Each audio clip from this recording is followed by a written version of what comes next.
So we'll go ahead and begin today's portion if Sydney and Brittany can come on really quick. Thank you all for joining us today. My name is Rachel Christensen. I am one of the career engagement educators at the Division of Career Pathways, and I'm joined by an amazing team that helped put this together. And I'm going to have them introduce themselves really quickly. Hi, everyone. Thank you for being here today. My name is Brittany, and I'm also a career engagement educator with the Division of Career Pathways. Hi, everyone. My name is Sydney Torres. I am the director of the Women's Hub here on campus. And I'm so excited to be here with you all in the Division of Career Pathways today.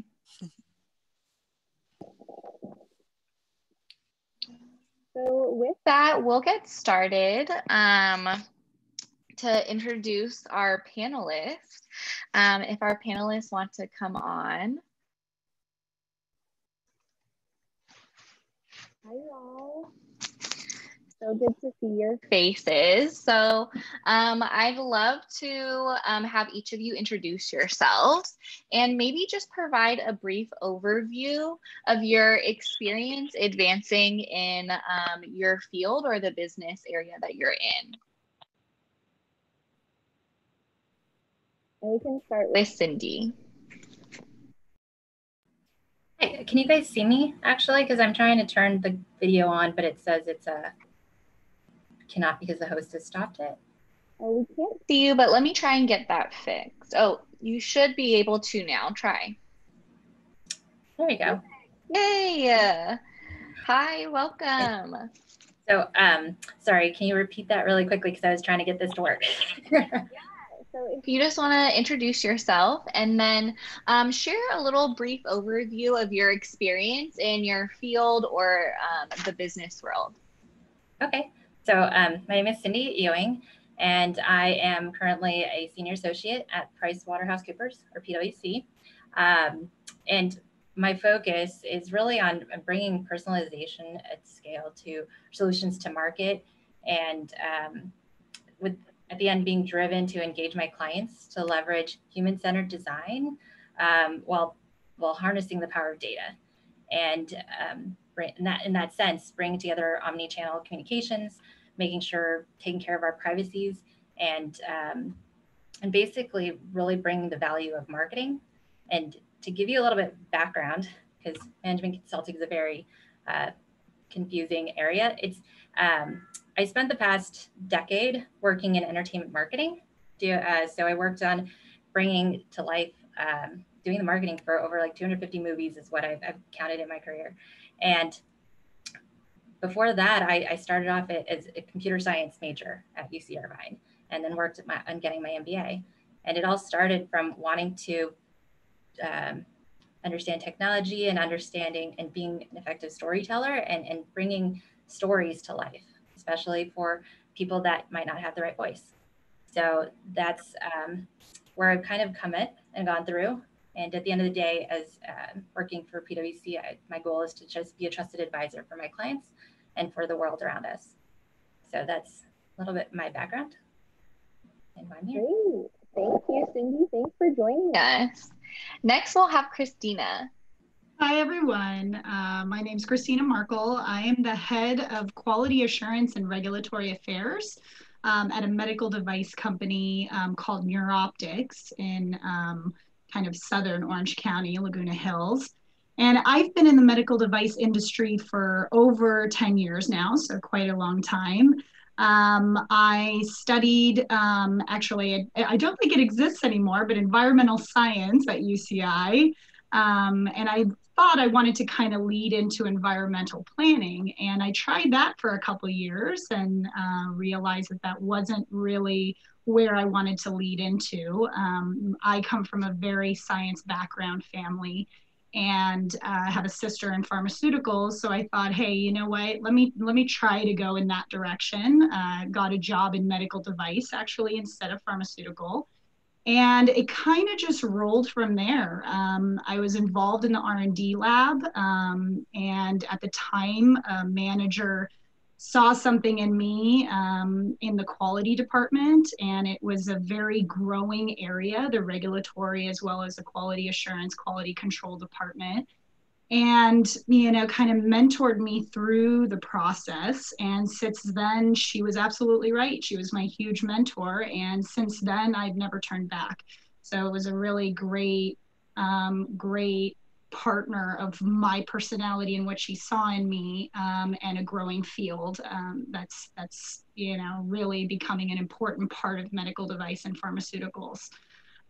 So I've worked for medical devices in class 1, which is very low risk devices, up to class 2, which is implantable medical devices. So that's me.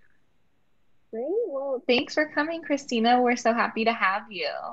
And then last, Mary Joy. Hi, everyone.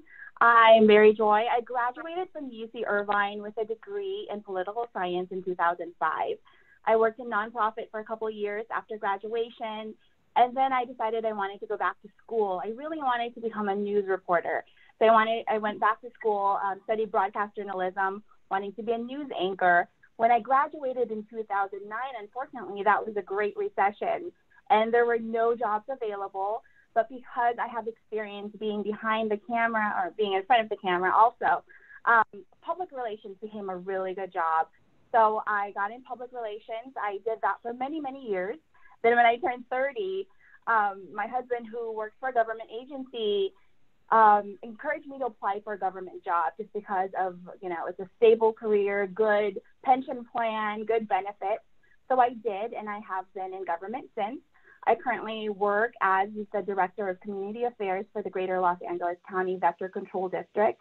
So we cover most of Greater Los Angeles from Santa Clarita to Long Beach. And I have staff, and we cover community outreach, public relations, government relations, and media relations. We're so excited to have you, Mary Joy. Thanks for joining us. Thanks for having me. So we'll jump into questions. I do want to share for the attendees, if you have questions that you would like to ask our panelists, we'll be able to ask them near the end of our session. And so drop those in the chat and we'll get to them right after we get to the ones that we have. So to start off, actually, Mary Joy, we can go with you first. Our question is, as a woman leader, what has been the most significant barrier in your career, and how have you worked towards overcoming it? Okay, that's a really good question. And something that I've been struggling with is, you know, as an Asian American, there's the good and the bad, right? I often look young, and I'm often the youngest person in the boardroom, actually. I just recall, you know, being in a room and I've been asked to make copies or taking notes. And that's been very fine, actually. And, you know, you can ask different people about that, and there's different thoughts about that process. But I actually embrace that. You know, there's a lot in knowing every little detail about everything. And I use that to benefit me so that I know the little details, and it just builds into my experience and making me prepared for the larger role to come. Thank you for sharing. I think that's definitely relevant to our attendees and our students right now, you know, entering the career fields as younger professionals and how they navigate that. So thank you for sharing. And then Christina, we'll have you next. So the question is, as a woman leader, what has been the most significant barrier in your career, and how have you worked towards overcoming it? So being kind of a female leader, especially in the medical device field where it is very male dominated area, very early in my kind of career, I joined a women's organization called Junior League. And there's various of these all over the country. And through there, I've gotten a lot of advice as a female in this industry. And it's just kind of overcoming your kind of lack of confidence and the questions that you internally have that, hey, no, I don't think I'm ready for this, or should I challenge myself? But or, you know, according to this job description, I only have maybe 3/4 of it done. And that's something that's very personal to females, I feel, that for some reason, men just have no problem just really challenging themselves and jumping into something, where women, we're a little more cautious. And I think that's something I've always had to overcome, just having that self-confidence and owning your seat. When you get a job, you've been given that opportunity, and own it. Speak up, don't be shy, have that confidence to really, you know, present yourself well and gain the respect of your peers. Thank you, Christina. I really loved what you had to share about, you know, these opportunities of finding community with either that's within our career field of like professional associations, or even on the city and county level of having these women leadership networks even, I know exist and can really help us as we enter a career field and then start to advance in it as well. So Absolutely. I really love that. So Cindy, same question. What, as a woman leader, what has been your most significant barrier, and then how have you worked towards overcoming it? So I think the answer would change at different parts of my career, or what my thoughts are on it. But as I've been thinking about this question, it really has been, I think it's a bit about myself being my own barrier sometimes. And it touches on what Christina was mentioning about like not having the confidence, or not having, and I wouldn't say not having the confidence, but being like the youngest in my business school class, like always being the youngest also in the boardroom at the tables. Like you have to have that kind of humility to know like that other people know more than you, but at the same time, you have to kind of level set and kind of fear set on like, okay, like I have something to say and it's worth being thought about and talked about in a respectful way, and just kind of doing that kind of fear setting, and not letting fear get the best of you, as well as also like the ego side of it, like where it's being women that we are today, we can handle a lot, we can be very tough, but sometimes we do need to ask for help. And it took a lot of time, like personal experiences, to realize that I can't do it all myself, and that I have to rely on my friends, my colleagues, my mentors and advocates to help push me along the way too. And so it's really important to find those communities that can be that support team, as well as having the self-awareness to know what your strengths are and where your limitations are.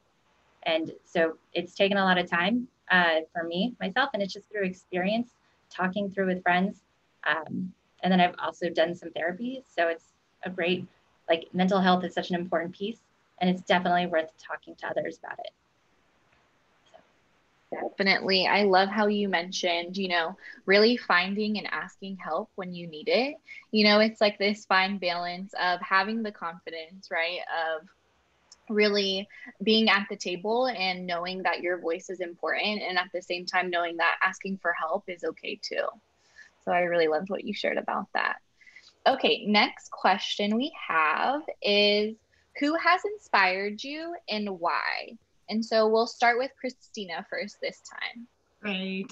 Well, like I mentioned previously, being part of organizations, whether that be professional or personal, or, you know, female, male, gender related, you know, you find a lot of mentors through that. And I can't really, you know, I kind of struggled with this question because there's just so many women in my past that have inspired me in different ways, you know, from my mother, who, you know, brought me up with so much strength. But through, you know, the different organizations, just seeing these women, you know, with their confidence and, you know, really building up in their career, and sometimes even taking motherhood, taking a little bit of a break and then coming back, or joining boards or joining nonprofits, and really shifting their career sometimes a little bit in different directions, but still, you know, really regaining that female strength, and really, you know, using their intelligence and their female side and even their femininity to really advance in their career. So it's great. Thank you for sharing. Yeah, I love that you shared. Just the women in our life that are close to us can often be our biggest inspiration as well, in addition to these mentorships that we may have in our career. So I loved that. Cindy, we'll go with you next. So who has inspired you and why? Back to the women in my lives, my mom and my two aunts, they really were like the pressure, like support and everything that I needed growing up. They came from poverty in the Philippines and worked hard and got scholarships, and then ended up like coming and working incredible careers and managing teams and doing incredible stuff. And so luckily I didn't have to look too far for inspiration as a kid and growing up. But on top of that, again, inspiration comes from everywhere. Like Christina mentioned as well, like I was in Girl Scouts, I was in a sorority. There are female leaders in all the different organizations and companies that I've worked for and been with. And I find inspiration in a lot of those mentors, advocates, supporters, and friends over the years. Another thing to look at is I love to listen to podcasts and kind of stay up with what's happening in the news. And one person who has been really inspiring right now that I'm like starting to read her book is Rana El Kaloubi. I can't pronounce her name right, but she's the CEO of Effectiva. And she just came out with a book called Girl Decoded, a scientist's quest to reclaim our humanity by bringing emotional intelligence to technology. And that ties to what I want to do.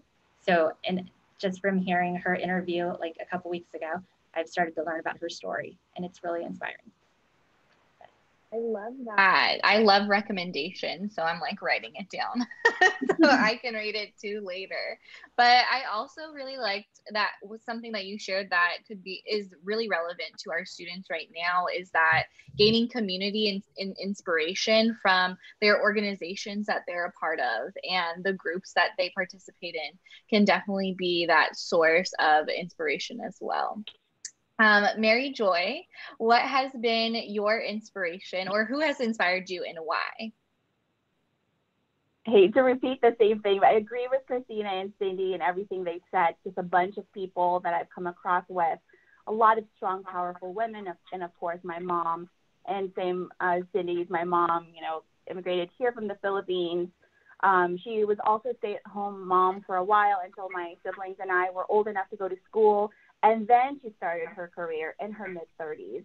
But so someone to start their career in their 30s, whereas most people start right after college, that was a struggle in addition to being an immigrant and English as her second language. But she overcame a lot of that. She persevered. She's now, she's been a leader in a lot of groups in Fresno, where she's from. She's a registered nurse. She's a lead at the hospital. And she's also leading a lot of workshops and seminars. I'm just really proud of her and just everything that she's overcome. I think families and our family stories, right, can be a huge inspiration to us and where we want to go. Whether that's story of immigration or, how our family got here, but also that our family stories are often diverse even within our close unit, right, of when they started their career and how they've advanced to where they are. And that can be super inspiring as well. So thank you for sharing. Okay, next question we have, we'll start with Cindy, is what advice would you give to the next generation of women leaders? There are like main three type of, well, hold on, wrote this down. One is like really finding like doing the self-work to kind of find your true north. And that's more about not finding your passion or doing anything, but it's finding coherency between like who you are, like what your beliefs are and what you're doing. So it's a lot of like writing down and self-reflection to kind of make sure that those three things are tied together. The other advice I would give is to just be present and self-aware.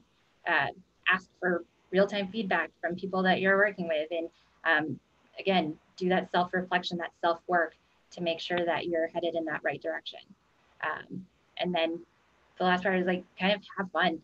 Life is short, and work is just one part of your life. Like the people, your relationships, and everything else is what makes life so exciting. So just like stay human and have fun.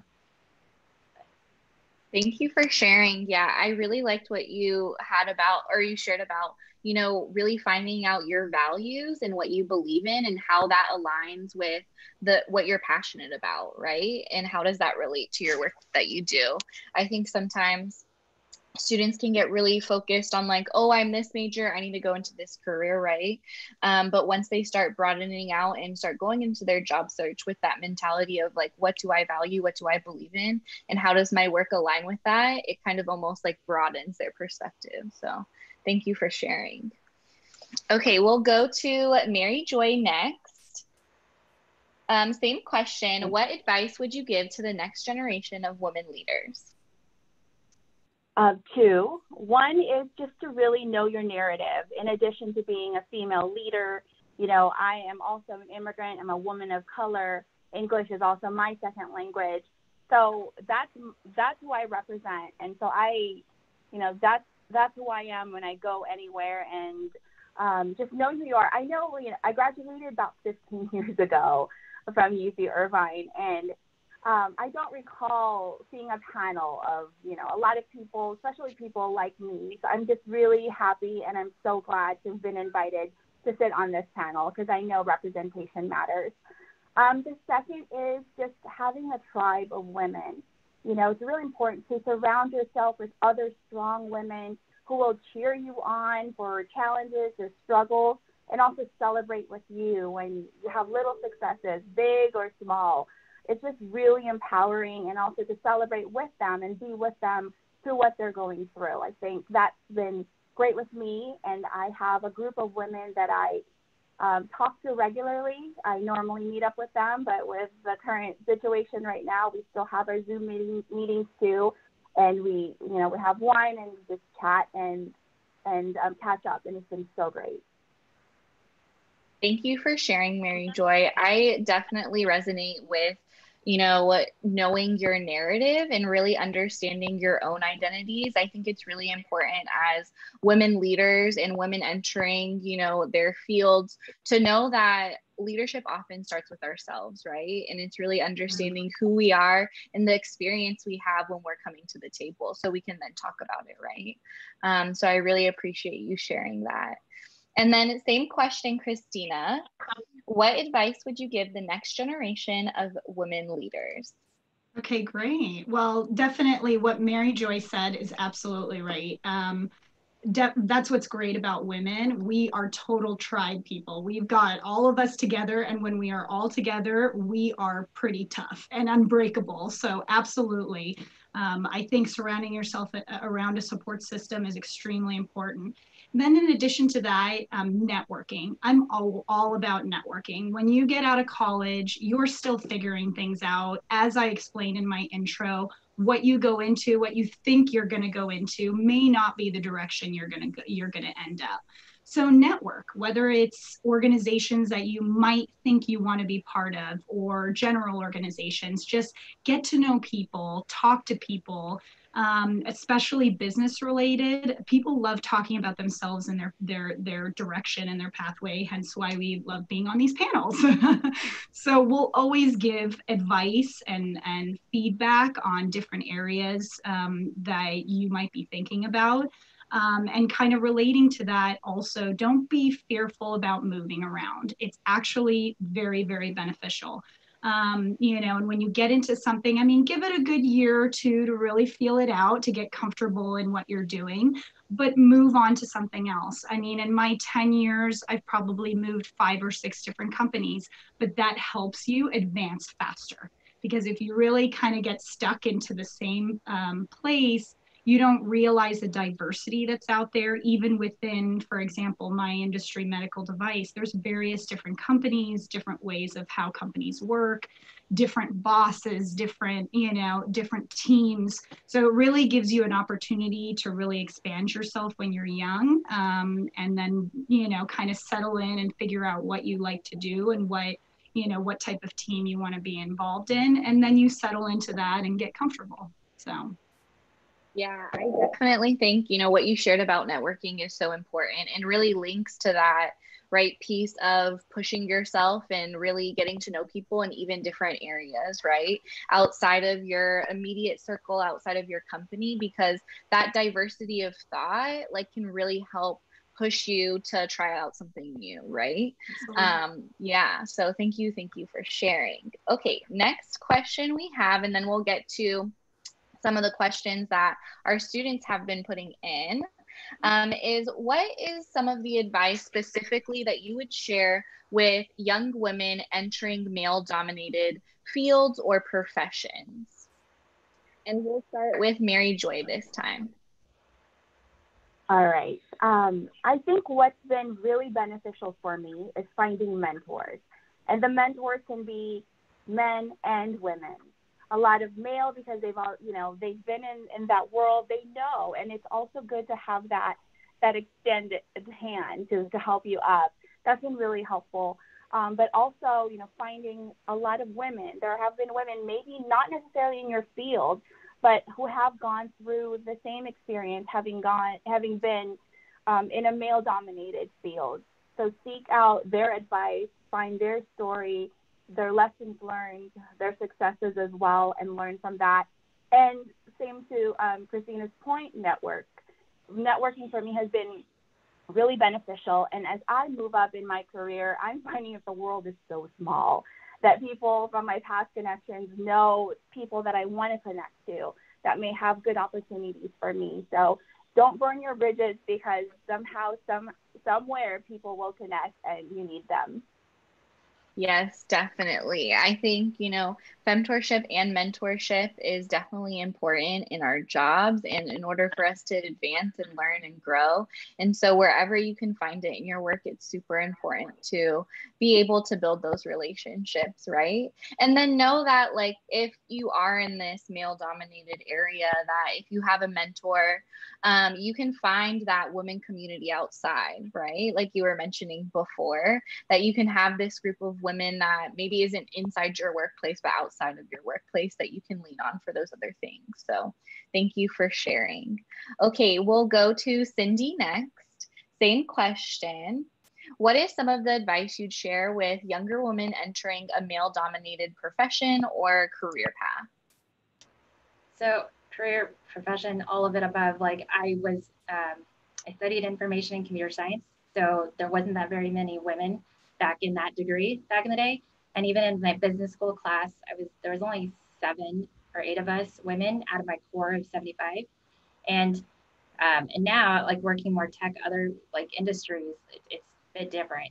And what I see is, like, it doesn't matter what organization or business, like things that need to change overall come down to like transparency and trust, like having that be a foundation, like something that is brought down from above at an organization. And then the other part is like having those strategic networks and advocacy groups within organizations. They need to be there. And then also the challenges, like the flexibility and support of having that like life balancing efforts, because like people want to have kids or have families.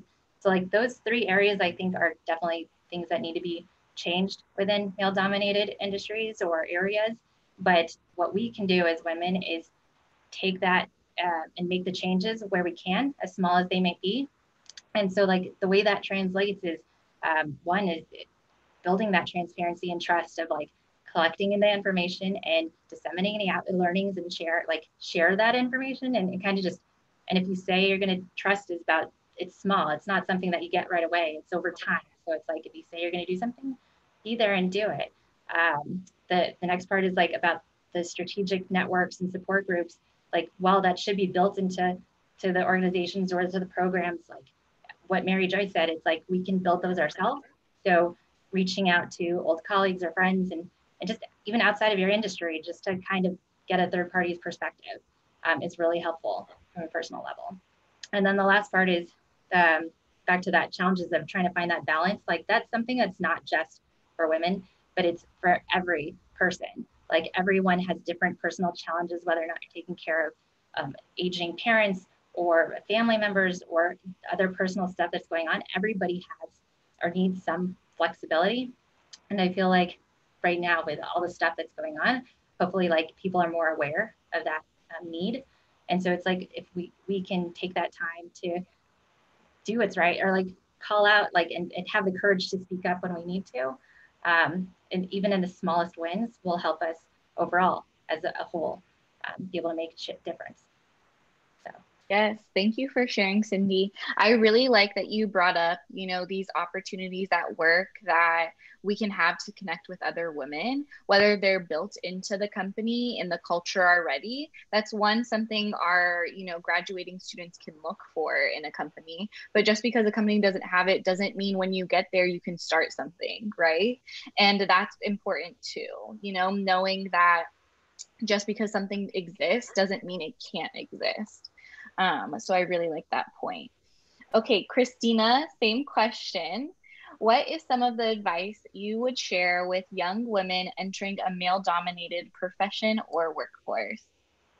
Well, I think Mary Joy and Cindy really touched on a lot of things, and I think overall, it's females, we have a lot of strengths that men don't, and one being a multitasker. We can just, think about it in your life, how many things you're kind of juggling at one point, but we remain calm and we remain poised and everything is great. So I think it's also embracing yourself as a female, as a woman, acknowledging those strengths, having confidence, like I said before, owning your seat, owning your strengths, understanding that even though you're in a male-dominated area, they're appreciating your side, your opinion, your input, because it's a different side. So I think it's, kind of that balance, that yin and yang, and really, believing in yourself and challenging yourself. I think, dedicating yourself and putting a lot of time and effort into your job, people really develop this respect for you. And you can prove yourself to a point where, you really grow in your career. So yeah, I think we touched on really good aspects. Thanks, Christina. I really loved that you mentioned almost this reframing, right, of some of the aspects that we have as women and that we experience as a strength. We talk about that a lot in the women's leadership work that I do, is that, as a woman, we're actually like, there's these aspects of us that we only experience, right? Or that we're more likely to experience, balancing home and work life, right? That make us really great leaders and give us so much like depth into our perspectives and the knowledge that we bring to the table, that it makes our voice even more powerful, right? And so really taking that framework of, yes, we're women and we might be the one or one of few women in a workspace, but that makes our opinion and our voices more valuable, right? Absolutely. Yeah, so thank you for sharing. Okay, on to some of the questions that we have from our students. Let me look here. We have lots of them, so I don't know if we'll be able to get to all of them for our attendees, but we'll try. Okay, so first question is, and I think this is definitely, I'd love to start with Mary Joy, and then we can see if some of our other panelists can chat in on this too. But I remember, Mary Joy, you mentioned something at the beginning that I think would be relevant. But what advice would you give to anyone who is having trouble finding a job in their desired field due to the current climate of COVID-19? I know, Mary Joy, you mentioned entering the field, during the recession time or around the recession time. So I'd love to hear, and then I would love for our other panelists to share any advice that they have too. Yeah, that's a really good question, and something that I definitely experienced during the recession. When there were no openings, I was actually unemployed for about a year. So I started calling up a lot of my sorority sisters who had businesses, because I wanted a job in marketing at the time. And I offered to do things pro bono, like I'll do the work, and then so I can put them in my resume or my portfolio. So that was a good start. And some of them started paying me. And then I started, just doing volunteer work. And some of those volunteer work started becoming like a part-time job. So anywhere and everywhere you can hustle. But also calling up your network. You just never know. There might be an opportunity available. So just tap into everyone that you know. I know I posted something on Facebook, on LinkedIn, and see if there was a bite. Thank you for sharing. I definitely think that is important, right? To think about the communities that we have at UCI already and how do they translate once we leave, and how can they help us, especially during this time. And then truly taking advantage of the time in between when you're searching to take on those volunteer opportunities, to take on those opportunities that might be for free, but are making connections still and giving you experience are really, really important. So thank you for sharing. Christina, Cindy, do you have anything to add to this question? Sure, actually, and I think Mary Joy covered it really well, but again, just to reiterate, you know, through networking, I work for very small companies, so a lot of them don't actually post jobs online. A lot of it is relationship building. So, and I can see in my organizations, whenever we get a student out of college, we make an extra effort to help because we know what the environment is right now. So we start pulling our network, you know, so now you've multiplied that.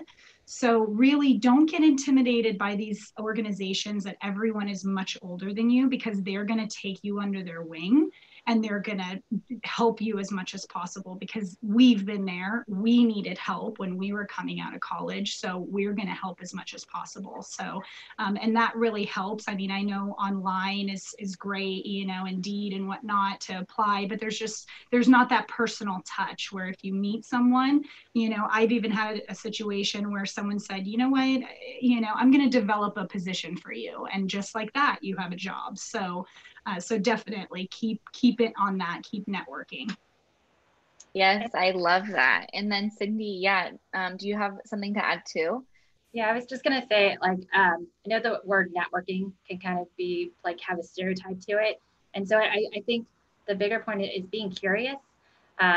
Like just ask for informational interviews. Like Christina said, like people are willing to or want it, or like we're in our day-to-day working and our stuff. So when someone just asks us a question about like where we came from or how do we get to where we are, most people are willing to share and talk, because it's not like it's just giving advice. It's not anything that takes a lot of effort and work. And so just be curious and try something new. To trying something new, like in today's age, like you can start a blog and start collecting information and or start a YouTube channel or do something and show and build up the experience of what it means to project manage or to develop a product or do something like on a small scale that you can translate to jobs later. And there's a lot of great what do you call them, examples of this that people have done that you can take a look at it and look at case studies and understand, because there's right now, like with technology the way it is, the sky's the limit. It's exciting times, and if you do the work and be respectful and share those ideas, like you can find an audience that can support you. But it's being curious about other people and kind of knowing your own values and stuff that people will connect with.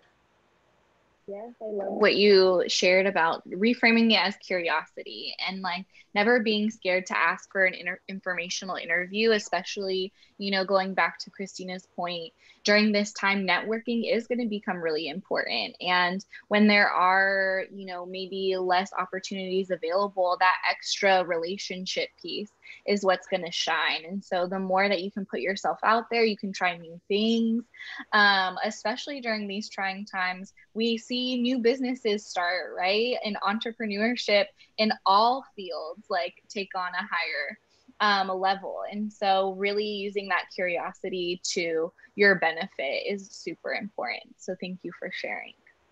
Okay, one of the next questions that we have is, do you have any advice on how to create and maintain a relationship with a mentor who is involved in your profession or area of interest?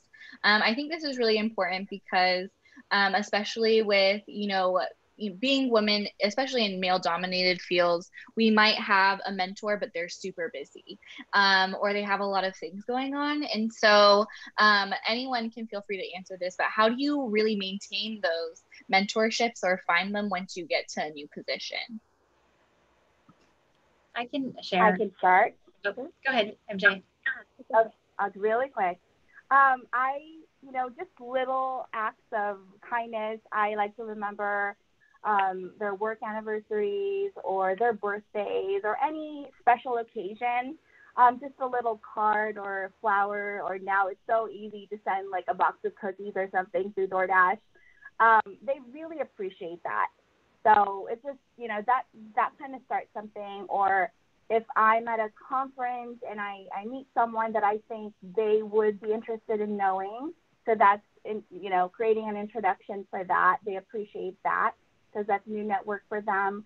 Or if I'm traveling for work and I see something that would be of interest to them, a book or a tchotchke, I send it over to them. Just anything that tells them that I'm thinking of them, and then that starts another conversation.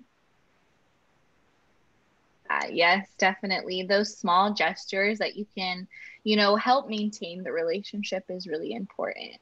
Christina or Cindy, do you have something to add for this question? Yeah, I think it goes back to like these relationships were built on something like something that you connected with each other. And so when it is work related or something that would be interesting, like I do attend like these on-demand trainings or go to a conference, and then I take quick notes or say like put together recaps of just quick blurbs, and I share that as like a quick touch point. It's like, hey, I just did this, met some people, and here is like a quick recap or overview of what I've learned, and just keep those conversations that way. So then it's still pointed, and you can have those connections still like tie back to what the overarching goal is or objective of maintaining that relationship. But of course, the small things of birthdays and thank you cards or holiday cards, it also does like help. So, and it's like a fun personal thing to make that relationship stick. Yes, definitely. And then Christina, do you have more to share about this maintaining our mentorships and our femtorships that we might have? Yeah, I think also I've had a couple of situations where, my mentors have kind of moved on to, a higher role with a lot more responsibility. I don't think there's anything wrong with saying to them, hey, do you have someone else I can talk to, maybe in another industry, or that you can reference me? Because again, then your network grows. You're always kind of looking for that. So definitely ask them if they have someone else. And I mean, obviously you don't have to say anything about them being too busy or not being responsive, but you can just say, hey, I'm looking to speak to other people. Do you know anybody? And they would maybe reference you to someone maybe in a lower position, but they can also give you a lot of input. I just wanted to actually mention something because it popped into my mind. When you are talking to people or trying to get jobs during this time, be specific. Use this time to do your research, because so many times college students are just kind of like, and I think Mary Joy can relate to this. Oh, I want to go into marketing. Okay, well, in what field? There's so many fields, there's so many positions, there's so many directions that marketing can go into. So do the research right now. I mean, it doesn't have to be completely specific, but at least it gives us a direction, because the minute you say something, our brain starts turning and going, who do I know in that area? And then we funnel in to who we can actually contact and recommend. So definitely do that too. Thank you for sharing, Christina. I love that advice of being specific. I think it's super important, especially during this time, right, to stand out as well. The more specific you are, the more it shows that you did research and that you in particular wanted to talk to this exact person, right? And so that definitely can make you shine out of all the emails that sometimes we get. So for sure, I love that advice. Okay, next question. I'll modify it a little. How do you balance the desire to start a family or have a family with your busy schedules as a woman in higher level positions? And I'll also add, not only just family, but taking on something large in your personal life. How do you find that balance with also being in a position that may be demanding? And then this can be open for anyone to answer. I can go ahead and talk about that. I always joke about this, and I'm in a medical device, so it tends to get a little I don't want to say boring, but a little, day to day. So I'm actually part of a number of different organizations, and I keep myself busy outside of work. And I think Cindy talked about that. It's work-life balance. You always need that.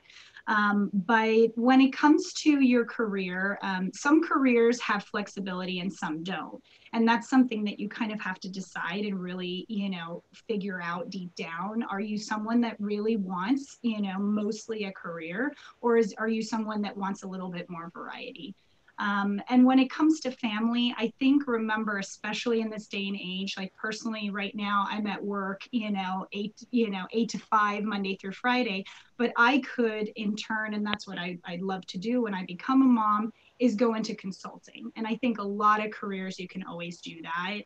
So you can shift your career to a consulting level that gives you more flexibility. So you don't necessarily need to quit your job completely, but you can decide how much or how little you want to work. So that really helps. Yes, I love that, point of knowing that just because there's something you may want to take on down the line in your life, like a family or, spending more time with a partner, doesn't mean that you have to quit completely, right? That there's these opportunities that may just have a different demanding or a different schedule that allows those things to happen. And it's about timing, right? And finding that timing that works for you in that moment is important. Cindy and Mary Joy, do you have points you can add to this question? Yeah, I think it does come back to timing as well as communication. Like my mom traveled months at a time with her work, but her and my dad had communicated. They figured it out. They worked together to make sure that they did it all. She had her career and happy family. And I hope to do the same thing, but it's also being clear on what I want and finding people and a partner that would also allow me to do that. And so it really comes down to communication. So you can find a company, like I know many women at my company that have kids and families and do really well. And that inspires me, like when the timing is right. And I find a person that wants to be that partner with me. But it comes down to communicating and knowing your boundaries and building the habits that will help you succeed as you go through different changes in your life and career. Definitely. I love what, highlighting communication, and not only communication with the people in our lives, right? Like our family members or our partners, but also communication with our workplace. And know that almost this concept, I like to bring this up to my students all the time, of like really dreaming big, right? Like you have control over what you want your life to look like. And so if you want your life to be traveling a couple of months, then you can find that, right? It's just, how can you get creative in navigating that path that gets you there? So I think that's really important. And I'm really glad you used that example of your parents. Mary Joy, I would love to hear if you have more to add to this question of balancing our personal lives while also being in a demanding role. Yeah, if that's something that is important to you, definitely you can shop around for a job. We're fortunate at a time where a lot of companies are also putting value in work-life balance. And so they have a lot of family plans or even added benefits so that you can take that time that you need to raise a family or to work part-time. So just finding a good match with your priorities and what's valuable and what the company or the agency value also, and there may be a good match. Definitely. Yeah, that knowing that just because one place might not be that, position or that time for that right step in your personal life doesn't mean there's not another opportunity out there that can make those accommodations and be more aligned with your schedule and what you need for that moment to take on that extra thing, right? I really love that. Okay, we'll have this one last question and then we'll kind of wrap up here. But what, since I feel like I heard some themes about this from all of you, but what maybe is one tip you would give a student who is looking to explore a job or a career that didn't necessarily align with the major that they had, and navigating that? What would be your one tip that you would share with them? And we can start with Mary Joy, and then we can ask the other panelists as well. That's a good question. So when I graduated from college, my degree was political science, and I ended up in marketing. So you somehow make your resume fit whatever job you want. There's when it was really helpful for me to be involved in so many different activities and organizations on campus, because I may not have majored in marketing, but I was a VP of communications for the Penn Athletic Council. So that was an experience that I could put on there. And I took on different positions at different organizations that helped. So that was helpful for me. And then, of course, just taking on any role that was available at the job. I also worked as a legal secretary. That had nothing to do with marketing, but I was able to find little pieces of that role that fit that job that I was applying for, and that kind of worked too. So you figure out a way. Yes, I love that piece of advice, that sometimes we get so, concentrated on thinking about this one major in this particular way, but then we forget that like marketing exists at practically every company, right? That they need it in some way, shape, or form. And that's translatable into a lot of different career paths, right? So thank you for sharing. Okay, Christina, next, what's one tip you would give our students that are looking to join a job or a career path that may not necessarily be the first thing you come to mind with that particular major? Yeah, so like I said before, I did kind of a career shift, and actually that career shift happened during the recession. And actually, it's funny that a bad thing can also be turned into a good.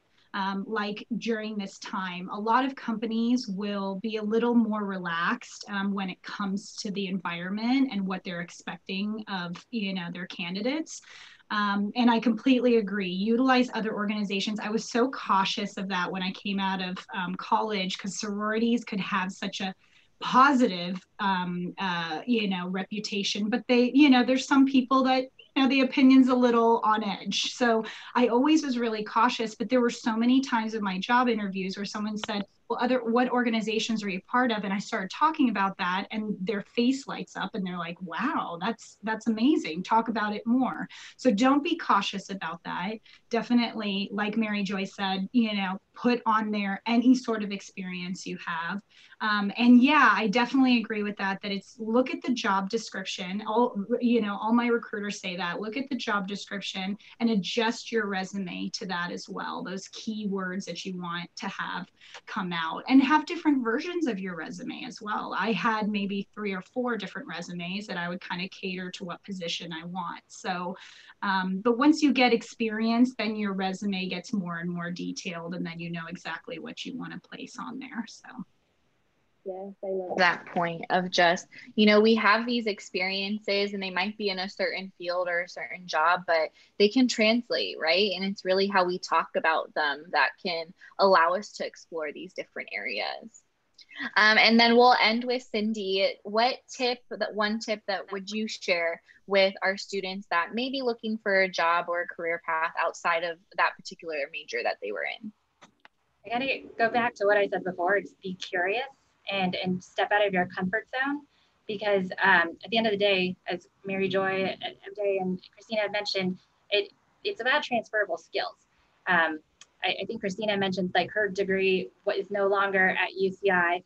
My degree is now split into 5 different degrees. So like as I've been doing more, working with more tech companies in the past since I joined PwC, like I knew a little bit of everything, but I'm like, didn't know a deep dive on a lot of the different tech aspects, but I could connect the dots and kind of just ask the question about like, wait, does this mean this?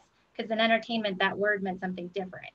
And so if you can find out like how companies or people are defining the words that they use in those job descriptions or how they're interpreted within that industry, you'll be able to find ways to translate the work or the skills that you have developed in one area and use it to where you want to go. Because a lot of those same things, like building trust, is making sure that you're showing up to meetings on time, project management, communicating. Like these are simple daily things that we should learn, or we learned in school, but it's just translating it into the translatable skills that will go to where you want to be. So there's a lot of overlap. It's just finding the right words to use. Yes, definitely. It's how you talk about an experience, right? And really capitalizing if you are looking for something like more broad on those experiences that, you know, might be from a volunteer experience or a club experience that allowed you to learn how to communicate with hundreds of people, right? Or another skill that could translate into a different area is really important. Well, you know, I really want to thank all of our panelists for coming. I think you all shared so many great things about building your community around you, knowing that inspiration comes from not only our families and the people in our immediate lives, but also from the people that we work with. How to maintain our femtorships and our mentorships is really important, and knowing that it's okay if, you know, a person is a little bit too busy sometime because they could introduce you to someone else. I think those points are super transferable, especially into the time that we're in. So I'll highlight them as we kind of wrap up this session. But I really do appreciate all the time that you took to come and talk with our students. I know that they appreciate it. I do want to open it back up to my Division of Career Pathways folks to see if they want to highlight anything that's coming up in the future, or want to share any closing remarks before we kind of wrap up our session today.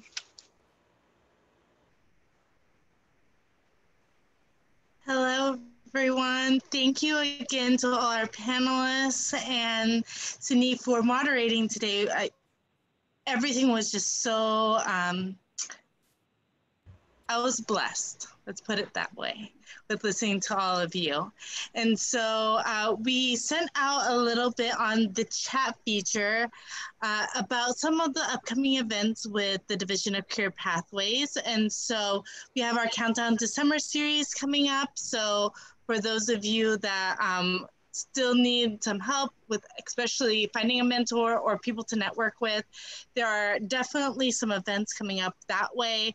There is still the virtual career fair tomorrow, so check that out on Handshake. And then if you have any other questions regarding what you learned today, or maybe you need that extra help trying to figure out career paths, maybe something when the panelists said just really sparked something, and now you want to talk to someone, we have career engagement educators on staff. Find us on Handshake and we will be able to set up an appointment with you via Handshake. So let us know how we can help. Any other things, Brittany? I just want to thank our panelists and of course our participants that came and zoomed in today. I saw some names I recognized, and thank you all, Christina, Cindy, Mary Joy, Sydney, you did an amazing job facilitating. You know, Rachel and I were chatting on the side and hearing a lot of the wisdom you shared. We're like, oh, that's what we tell students, good. So super validating, but really amazing to be able to hear your journey, the humility, and just the words of wisdom. It's inspiring, I think, at any age level. So I really, really appreciate just your time and your wisdom that you shared with us today. Thank you. You guys for having us. Thank you, everyone.